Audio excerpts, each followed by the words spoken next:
پیارے ناظرین، قرآن پاک کی یہ سورت مبارکہ انسان کا نصیب کھولنے کی چابی ہے۔ خاص طور سے اگر یہ سورت ایسی بہنیں اور بیٹیاں پڑھتی ہیں کہ جن کے اچھے رشتے نہیں آ رہے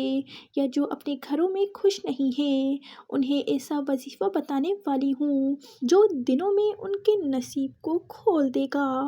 ان کے لیے اچھے سے اچھے رشتوں کی بارش ہونے لگے گی، ان کی زندگی کے تمام معاملات کی چابی ان کے ہاتھ میں آ جائے گی، اور پھر وہ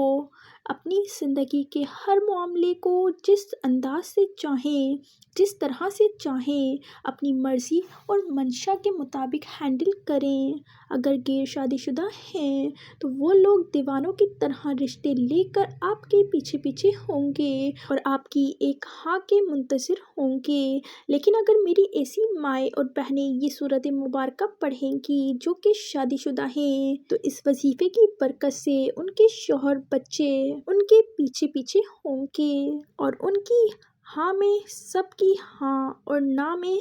نہ ہوگی۔ گویا زندگی کے تمام معاملات کی ڈور ان کے ہاتھ میں ہوگی، جس انداز میں چاہیں گی زندگی بسر کر پائیں گی۔ الغرض یہ وظیفہ جو بھی میری بہن یا بیٹی کرے گی، اس کا نصیب چاند کی طرح روشن اور منور ہو جائے گا،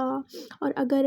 آپ اس وظیفے کو اپنی زندگی کا معمول بنا لیں تو ہر روز نصیب والے چاند کی چاندنی بڑھتی چلی جائے گی انشاءاللہ تبارک و تعالی۔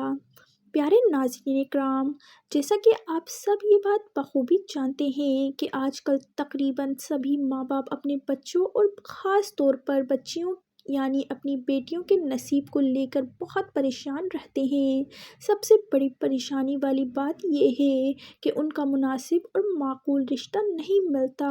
اور اگر کہیں رشتہ ہو بھی جاتا ہے تو یہی کھٹکا لگا رہتا ہے کہ اس کی زندگی میں آنے والا مرد کیسا ہوگا،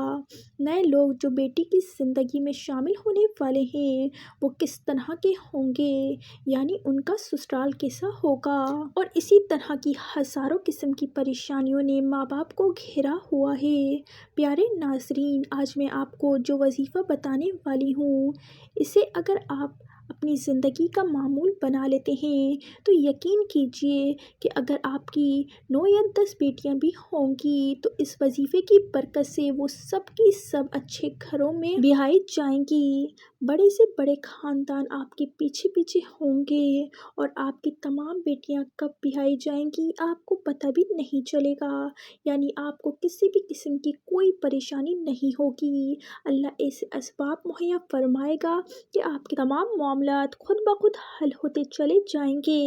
پیارے ناظرین کرام، وظیفہ یہ ہے کہ قرآن کی اس بابرکت سورت مبارکہ کو ایک مرتبہ ہر روز پڑھنا ہے، اور اس سورت کی تلاوت کے لیے مخصوص وقت کا تعین بھی نہیں ہے، لہٰذا دن کے جس حصے میں بھی موقع ملے پڑھ لی جائے، لیکن اگر اس سورت مبارکہ کو نماز فجر کے بعد پڑھ سکیں تو زیادہ باعث برکت اور عافیت ہوگا، ورنہ پورے دن بھر میں کسی بھی نماز کے بعد ایک مرتبہ ضرور قرآن پاک کی یہ سورت پڑھ لینی چاہیے، کیونکہ ایک احادیث میں ہے کہ جس گھر میں یہ سورت پڑھی جاتی ہے شیطان وہاں 3 دن تک نہیں آتا،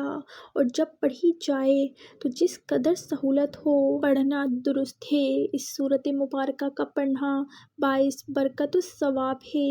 احادیث مبارکہ میں اس کی بڑی فضیلت مذکورہ ہے، چنانچہ حدیث مبارکہ میں ہے کہ رسول اکرم صلی اللہ علیہ وآلہ وسلم نے فرمایا، قرآن کی یہ سورت پڑھا کرو کیونکہ اس کا پڑھنا برکت ہے اور اس کا چھوڑنا حسرت اور بد نصیبی ہے، اور اہل باطل اس پر قابو نہیں پا سکتے۔ امام قرطبی نے حضرت معاذ رضی اللہ تعالیٰ عنہ سے نقل کیا ہے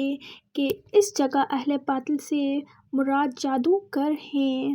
مراد یہ ہے کہ اس سورت کے پڑھنے والے پر کسی قسم کا جادو نہ چلے گا۔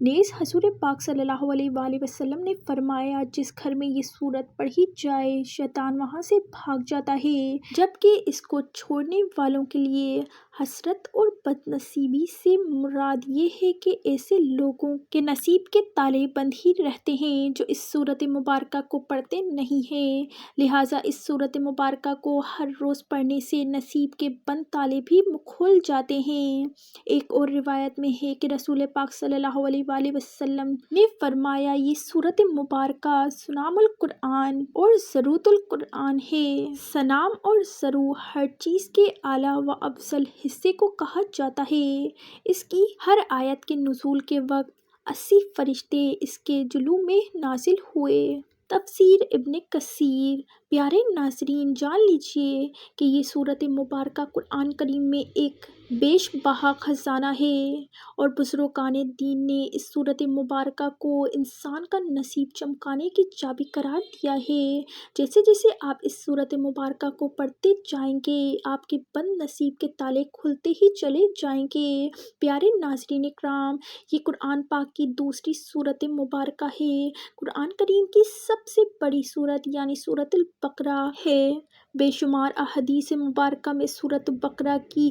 بہت زیادہ فضیلت بیان فرمائی گئی ہے۔ میرے تمام مسلمان بھائی اور بہنیں جو اپنا نصیب چاند کی طرح چمکانا چاہتے ہیں، وہ سورۃ البقرہ کو روزانہ ایک مرتبہ پڑھنے کا معمول بنا لیں۔ یقیناً یہ سورۃ مبارکہ کافی لمبی ہے اور اس کو پڑھنے میں کم سے کم 1 گھنٹہ درکار ہے، لیکن اگر آپ اپنی زندگی کو چمکانا چاہتے ہیں، نہ صرف اپنے نصیب کو بلکہ پورے گھر کے تمام افراد کے نصیب کو بدلنا چاہتے ہیں، تو پھر یہ قربانی دینا ہوگی کہ سورۃ بقرہ کو روزانہ پڑھنے کا معمول بنا لیں۔ بہنیں اور بیٹیاں خود پڑھ سکتی ہیں، ماں باپ اپنی اولاد کے لیے پڑھ سکتے ہیں، اور بھائی اپنی بہنوں کے لیے اچھے نصیب اور اچھے رشتوں کے لیے پڑھ سکتے ہیں۔ صرف چند دن پڑھنے سے ہی اس کے زبردست نتائج آپ کو حاصل ہونا شروع ہو جائیں گے۔ نہایت ہی پاورفل سورۃ مبارکہ ہے۔ اس کے بہترین نتائج پانے کے لیے اسے ہر روز فجر کی نماز پڑھنے کے بعد پڑھنے کا معمول بنا لیں، لیکن اگر فجر کے بعد آپ کو وقت نہیں مل پاتا تو اپنی مرضی سے کوئی سا بھی وقت مقرر کر لیں اور اس وقت کو یہ سورۃ مبارکہ پڑھ لیا کریں۔ اب یہ بھی ضروری نہیں کہ ہر روز ایک ہی وقت پر پڑھنا ہے، روزانہ کا وقت تبدیل کر کے بھی پڑھ سکتے ہیں، یعنی ہر روز جس وقت بھی آپ آسانی سے یہ سورۃ مبارکہ پڑھ سکیں پڑھ لیں۔ تو جب آپ اس کا معمول بنا لیں گے تو باہر جا کر رشتے ڈھونڈنے کی ہرگز کوئی ضرورت نہیں پڑے گی۔ لوگ خود آپ کے گھر رشتے لے کر آئیں گے اور اچھے سے اچھے رشتے خود بخود آپ کے پاس پہنچنے لگیں گے۔ اللہ رب العزت ایسے ایسے وسائل مہیا فرمائیں گے کہ آپ لوگ خود حیران رہ جائیں گے۔ پیارے ناظرین، اس سورۃ مبارکہ کو پڑھنے کے ساتھ ہی ساتھ 11 مرتبہ درود شریف بھی پڑھیں، اور جس بھی مقصد کے لیے پڑھ رہے ہوں اس کے لیے دعا بھی ضرور کریں۔ یعنی اگر آپ اپنی بہن، بیٹی یا خود اپنے رشتے کے لیے اس سورۃ مبارکہ کی تلاوت کر رہے ہیں تو اس کی تلاوت کے بعد اللہ رب العزت کے سامنے عاجزانہ درخواست ضرور پیش کریں، اور اس کا مطلب یہ ہرگز نہیں کہ اللہ تبارک و تعالیٰ یہ نہیں جانتا کہ آپ کس مقصد کے لیے یہ عمل کر رہے ہیں یا یہ سورۃ مبارکہ پڑھ رہے ہیں، بلکہ اس کا مطلب یہ ہے کہ اللہ رب العزت اپنے بندوں سے یہ چاہتا ہے کہ وہ خود اللہ کے سامنے دعا کی صورت میں اپنی حاجت پیش کریں اور اللہ کے سامنے دعائیں کریں تاکہ اللہ رب العزت ان دعاؤں کو درجۂ قبولیت عطا فرمائے۔ اللہ رب العزت سے دعا ہے کہ تمام بہن بیٹیوں کے نصیب اچھے اور شاندار فرمائے اور انہیں بہتر سے بہترین رشتے عطا فرمائے، آمین یا رب العالمین۔